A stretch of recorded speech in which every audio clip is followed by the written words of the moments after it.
have to fight the cancer of corruption.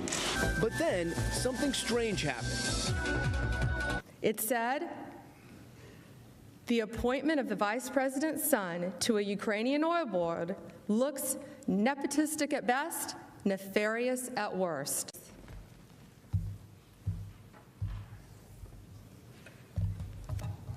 Members of the Senate, when the House managers gave you their presentation, when they submitted their brief, they repeatedly referenced Hunter Biden and Burisma. They spoke to you for over 21 hours, and they referenced Biden or Burisma over 400 times. And when they gave these presentations, they said there was nothing to see, it was a sham. This is fiction. In their trial memorandum, the House managers described this as baseless. Now, why did they say that? Why did they invoke Biden or Burisma over 400 times? The reason they needed to do that is because they are here saying that the president must be impeached and removed from office for raising a concern. And that's why we have to talk about this today. They say sham, they say baseless, because they say this because if it's okay for someone to say, hey, you know what? Maybe there's something here worth raising, then their case crumbles. Because they have to prove beyond a reasonable doubt that there is no basis to raise this concern. But that's not what public records show. Here are just a few of the public sources that flagged questions surrounding this very same issue. The United Kingdom Serious Fraud Office, Deputy Assistant Secretary of State George Kent, Hunter Biden's former business associate, an ABC White House reporter, Good Morning America, ABC, The Washington Post, The New York Times, Ukrainian law enforcement, and the Obama State Department itself. They all raised this issue. We would prefer not to be talking about this. We would prefer not to be discussing this. But the House managers have placed this squarely at issue, so we must address it. Let's look at the facts. In early 2014, Joe Biden, our Vice President of the United States, led the United States foreign policy in Ukraine with the goal of rooting out corruption. According to an annual study published by Transparency International, during this time, Ukraine was one of the most corrupt countries in the entire world. In Ukraine, there's a natural gas company called Burisma. Burisma has been owned by an oligarch named Mykola Zlochevsky. Here's what happened very shortly after Vice President Biden was made U.S. point man for Ukraine. His son, Hunter Biden, ends up on the board of Burisma, working for and paid by the oligarch Zlochevsky. In February 2014, in the wake of anti-corruption uprising by the people of Ukraine, Zlochevsky flees the country, flees Ukraine. Zlochevsky, the oligarch, is well known. George Kent, the very first witness that the Democrats called during their public hearings, testified Zlochevsky stood out for his self-dealings even among other oligarchs. House managers didn't tell you that. Ambassador Kurt Volker explained that Burisma had a, quote, very bad reputation as a company for corruption and money laundering, end quote. House managers didn't tell you that. Burisma was so corrupt that George Kent said he intervened to prevent USAID from co-sponsoring an event with Burisma. Do you know what this event was? It was a child's contest, and the prize was a camera. They were so bad, Burisma, that our country wouldn't even co-sponsor a children's event with Burisma.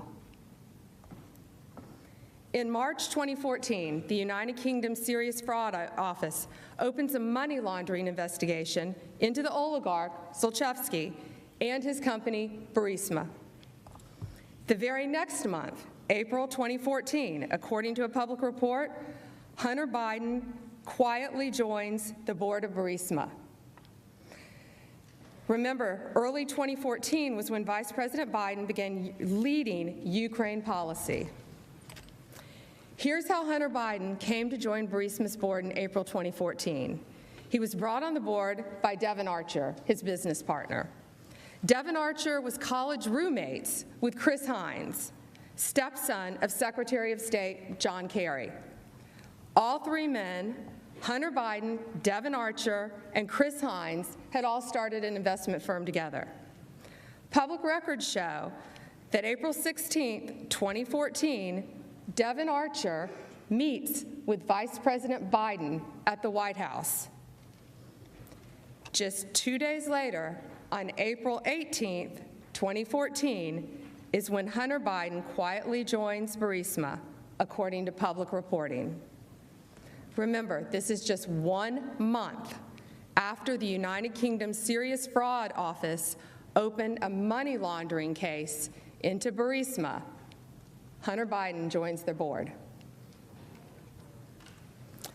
And not only 10 days after Hunter Biden joins the board, British authorities seize $23 million in British bank accounts connected to the oligarch Zlochevsky, the owner of Burisma. Did Hunter Biden leave the board then? No. The British authorities also announced that it had started a criminal investigation into potential money laundering. Did Hunter Biden leave the board? No. What happened was then, only then, did the company choose to announce that Hunter Biden had joined the board after the assets of Burisma and his oligarch owner, Zlochevsky, were frozen and a criminal investigation had begun. Hunter Biden's decision to join Burisma raised flags almost immediately. One article from May 2014 stated, "The appointment of Joe Biden's son to the board of Ukrainian gas firm Burisma has raised eyebrows the world over." Even an outlet with bias for Democrats pointed out Hunter Biden's activities created a conflict of interest for Joe Biden. The article stated, "The move raises questions about a potential conflict of interest for Joe Biden." Now, even Chris Hines, Hunter Biden's own business partner, had grave concerns. He thought that working with Burisma was unacceptable. This is Chris Hines. He was worried about the corruption, the geopolitical risk, and how bad it would look. So he wisely distances himself from Hunter Biden and Devon Archer's appointments to Burisma. He didn't simply call his stepfather, Secretary of State, and say, "I have a problem with this." He didn't tell his friends, "Hey guys, I'm not getting on the board. I want nothing to do with this." He went so far as to send an email to senior State Department officials about this issue. This is Chris Hines. He wrote, "Apparently, Devon and Hunter have joined the board of Burisma, and a press release went out today. I can't speak to why they decided to, but there is no investment by our firm in their company." What did Hunter Biden do? He stayed on the board. What did Chris Hines do? He subsequently stopped doing business with his college roommate, Devin Archer, and his friend, Hunter Biden. Chris Hines' spokesperson said, "The lack of judgment in this matter was a major catalyst for Mr. Hines ending his business relationship with Mr. Archer and Mr. Biden." Now, the media also noticed. The same day, an ABC News reporter asked Obama White House Press Secretary Jay Carney about it. Here's what happened. Hunter Biden has now taken a position with the largest oil and gas company, holding company in Ukraine. Is there any concern about at least the appearance of a conflict there? See the vice president. I would refer you to the vice president's office. I saw those reports. Hunter Biden and other members of the Biden family are obviously private citizens, and where they work is not does not reflect an endorsement by the administration or by the vice president or president. But I would refer you to the vice president's office. The next day, the Washington Post ran a story about it. It said, "The appointment of the vice president's son to a Ukrainian oil board looks nepotistic at best, nefarious at worst." Again, the appointment of the vice president's son to a Ukrainian oil board looks nepotistic at best, nefarious at worst. And the media didn't stop asking questions here. It kept going. Here's ABC. You have to fight the cancer of corruption. But then, something strange happened. Just 3 weeks later, a Ukrainian natural gas company, Burisma, accused of corruption, appoints Hunter Biden, seen here in their promotional videos, to their board of directors, paying his firm more than $1 million a year.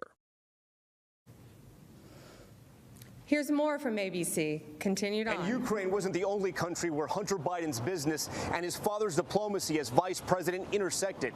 It also happened in China. This video shows Chinese diplomats greeting Vice President Biden as he arrived in Beijing in December of 2013. Right by his side, his son Hunter. Less than 2 weeks later, Hunter's firm had new business, creating an investment fund in China involving the government-controlled Bank of China. With reports, they hope to raise $1.5 billion. In fact, every witness who was asked about Hunter Biden's involvement with Burisma agreed there was a potential appearance of a conflict of interest. Multiple House Democrat witnesses, including those from the Department of State, the National Security Council, and others, unanimously testified there was a potential appearance of a conflict of interest. These were their witnesses. How much money did Hunter Biden get for being on the board? Well, you start looking at this bank records. According to reports, between April 2014 and October 2015, Burisma paid more than $3.1 million to Devin Archer and Hunter Biden. That's over the course of a year and a half. How do we know this? Some of Devin Archer's bank records were disclosed during an unrelated federal criminal case having nothing to do with Hunter Biden. These bank records show 17 months that Burisma wired two payments of $83,333, not just for 1 month, for 2 months, for 3 months, but for 17 months. According to Reuters, sources report that of the two payments of $83,333 each, one was for Hunter Biden and one Devin Archer. Now, Hunter Biden was paid significantly more than board members for major U.S. Fortune 100 companies, such as Goldman Sachs, Comcast, Citigroup. The typical board member of these Fortune 100 companies, we know they're titans of their industry, they're highly qualified, and as such, they're well compensated. Even so, Hunter Biden was paid significantly more. This is how well he was compensated. So Hunter Biden is paid over $83,000 a month, while the average American family of four during that time, each year, made less than $54,000. And that's according to U.S. Census Bureau during that time. And this is what's been reported about his work on the board. The Washington Post said, quote, "What specific duties Hunter Biden carried out for Burisma are not fully known," end quote. The New Yorker reported, quote, "Once or twice a year, he attended Burisma board meetings and energy forums that took place in Europe," end quote. When speaking with ABC News about his qualifications to be on Burisma's board, Hunter Biden didn't point to any of the usual qualifications of a board member. Hunter Biden had no experience in natural gas, no experience in the energy sector, no experience with Ukrainian regulatory affairs. As far as we know, he doesn't speak Ukrainian. So naturally, the media has asked questions about his board membership. Why was Hunter Biden on this board? If your last name wasn't Biden, do you think you would have been asked to be on the board of Burisma? I don't know. Probably not. So let's go back and talk about his time on the board.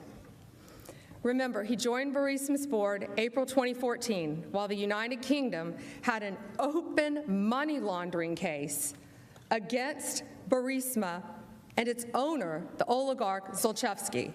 On August 20th, 2014, 4 months later, the Ukrainian Prosecutor General's office initiates a money laundering investigation into the same oligarch, Zlochevsky. This is one of 15 investigations into Burisma and Zlochevsky, according to a recent public statement made by the current Prosecutor General. On January 16, 2015, prosecutors put Zlochevsky, the owner of Burisma, on whose Hunter Biden sat on his board, on the country's wanted list for fraud, while Hunter Biden's on the board. Then a British court orders Zlochevsky's $23 million in assets be unfrozen. Why was the money unfrozen? Deputy Assistant Secretary Kent testified to it. Somebody in the General Prosecutor's Office of Ukraine shut the case, issued a letter to his lawyer, and that money went poof. So essentially paid a bribe to make the case go away. That is our strong assumption, yes, sir. He also testified that the Ukrainian Prosecutor General's office's actions led to the unfreezing of the assets. After George Kent's confirmation, that prosecutor was out. Victor Shokin becomes the Prosecutor General. This is the prosecutor that you'll hear about later, the one that Vice President Biden has publicly said he wanted out of office. In addition to flagging questions about previous prosecutors' actions, George Kent also specifically voiced other concerns, this time to the Vice President's office about Hunter Biden. In February 2015, he raised concerns about Hunter Biden to Vice President Biden's office. In a briefing call with the National Security Staff of the Office of the Vice President in February of 2015, I raised my concern that Hunter Biden's status as a board member could create the perception of a conflict of interests. But House managers didn't tell you that. This is all while Hunter Biden sat on Burisma's board. Did Hunter Biden stop working for Burisma? No. Did Vice President Biden stop leading the Obama administration's foreign policy efforts in Ukraine? No. In the meantime, Vice President Biden is still at the forefront of the U.S.-Ukraine policy. He pledges $1 billion loan guarantee to Ukraine, contingent on its progress in rooting out corruption. Around the same time of the $1 billion announcement, other people raised the issue of a conflict.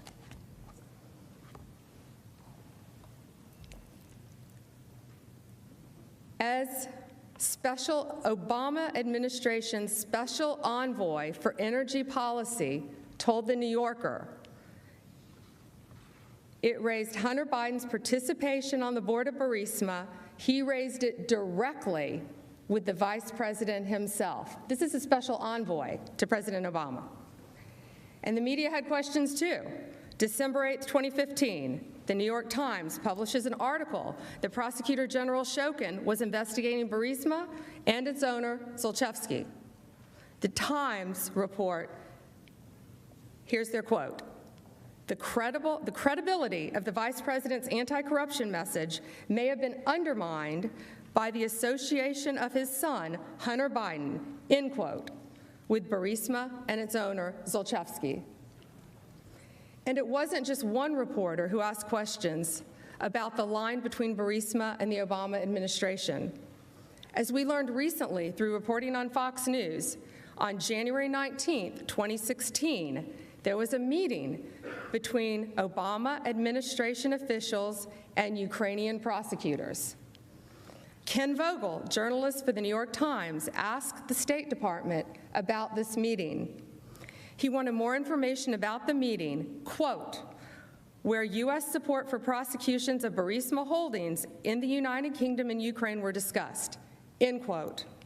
But the story never ran.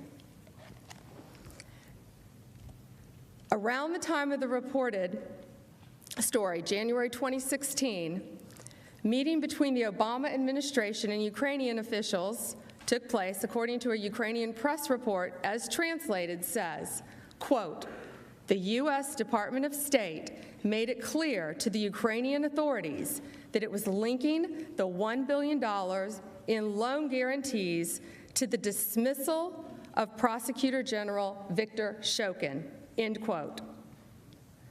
Now, we all know from the Obama administration and from the words of Vice President Biden himself, he advocated for the Prosecutor General's dismissal. There was ongoing investigation into the oligarch Zlochevsky, the owner of Burisma, at the time. We know this because on February 2nd, 2016, the Ukrainian Prosecutor General obtained a renewal of a court order to seize the Ukrainian oligarch's assets. A Kiev Post article published on February 4th, 2016, says the oligarch Zlochevsky is, quote, suspected of committing a criminal offense of illicit enrichment, end quote. Over the next few weeks, the vice president had multiple calls with Ukraine's President Poroshenko. Days after the last call, on February 24th, 2016, a D.C. consultant reached out to the State Department to request a meeting to discuss Burisma. We know what she said because the email was released under the Freedom of Information Act. The consultant explicitly invoked Hunter Biden's name as a board member. In an email summarizing the call, the State Department official says that the consultant, quote, noted that 2 high-profile citizens are affiliated with the company, including Hunter Biden as a board member, end quote. She added that the consultant would, quote, like to talk with Undersecretary of State Novelli about getting a better understanding of how the U.S. came to the determination that the country is corrupt, end quote. To be clear, this email documents that the U.S. government had determined Burisma to be corrupt. And the consultant was seeking a meeting with an extremely senior State Department official to discuss the U.S. government's position. Her pitch for the meeting specifically used Hunter Biden's name, and according to the email, the meeting was set for a few days later. And later that month, on March 29th, 2016, the Ukrainian parliament finally votes to fire the prosecutor general. This is the prosecutor general investigating the oligarch, owner of Burisma, on whose board Hunter Biden sat. 2 days after the prosecutor general is voted out, Vice President Biden announces that the U.S. will provide $335 million in security assistance to Ukraine. He soon announces that the U.S. will provide $1 billion in loan guarantees to Ukraine. Now let's talk about one of the Democrats' central witnesses, Ambassador Yovanovitch. In May 2016, Ambassador Yovanovitch was nominated to be ambassador in Ukraine. Here's what happened when she was preparing for her Senate confirmation hearing. Congresswoman Stefanik had asked you how the Obama-Biden State Department had prepared you to answer questions about Burisma and Hunter Biden specifically. You recall that? Yes. Out of thousands of companies in the Ukraine, the only one that you recall the Obama-Biden State Department preparing you to answer questions about was the one where the vice president's son was on the board. Is that fair? Yes. So she's being prepared to come before all of you, and talk about world issues, going to be in charge of the Ukraine. And what did they feel the only company, the company that it was important to brief her on in case she got a question? Burisma. Ambassador Yovanovitch was confirmed July 2016 as the Obama administration was coming to a close. In September 2016, a Ukrainian court cancels the oligarch Zlochevsky's arrest warrant for lack of progress in the case. In mid-January 2017, Burisma announces that all legal proceedings against it and Zlochevsky have been closed. Both of these things happened while Hunter Biden sat on the board of Burisma. Around this time, Vice President Biden leaves office. Years later now, former Vice President Biden publicly details what we know happened, his threat to withhold more than $1 billion in loan guarantees unless Shokin was fired. Here's the Vice President. I said, no, I'm not going to, we're not going to give you the $1 billion. They said, you have no authority. You're not the president. The president said, I said, call him. I said, I'm telling you, you're not getting the $1 billion. I said, you're not getting the $1 billion. I'm going to be leaving here. And I think it was, 6 hours? I looked, I said, I'm leaving in 6 hours. If the prosecutor's not fired, you're not getting the money. Well, son of a bitch. Got fired. And they put in place someone who was solid at the time. What he didn't say on that video, according to the New York Times, this was the prosecutor investigating Burisma, Shokin. What he also didn't say on the video was that his son was being paid significant amounts by the oligarch, owner of Burisma, to sit on that board. Only then does Hunter Biden leave the board. He stays on the board until April 2019. Now, in November 2019, Hunter Biden signs an affidavit saying, quote, he's been unemployed and has no other monthly income since May 2019. This was in November of 2019, so we know from after April 2019 to May 2019, through November 2019, he was unemployed by his own statement. April 2019 to November 2019. Despite his resignation from the board, the media has continued to raise the issue relating to a potential conflict of interest. On July 22, 2019, the Washington Post wrote, the fired prosecutor general Shokin, quote, believes his ouster was because of his interest in the company, end quote, referring to Burisma. The Post further wrote that, quote, had he remained in his post, he would have questioned Hunter Biden. On July 25th, 2019, 3 days later, President Trump speaks with President Zelensky. He says, the other thing, there's a lot of talk about Biden's son, that Biden stopped the prosecution, and a lot of people want to find out about that. So whatever you can do with this attorney general would be great. Biden went around bragging that he stopped the prosecution. So if you can look into it, it looks horrible to me, end quote. The House managers talked about the Bidens of Burisma 400 times, but they never gave you the full picture. But here are those who did. The United Kingdom Serious Fraud Unit, Deputy Assistant Secretary of State George Kent, Chris Hines, the ABC White House reporter, ABC, Good Morning America, The Washington Post, The New York Times, Ukrainian law enforcement, and the Obama State Department itself. They all thought there was cause to raise the issue about the Bidens and Burisma. Now the House managers might say, without evidence, that everything we just have said has been debunked, that the evidence points entirely and unequivocally in the other direction. That is a distraction. You've heard from the House managers. They do not believe that there was any concern to raise here, that all of this was baseless. And all we are saying is that there was a basis to talk about this, to raise this issue, and that is enough. I yield my time.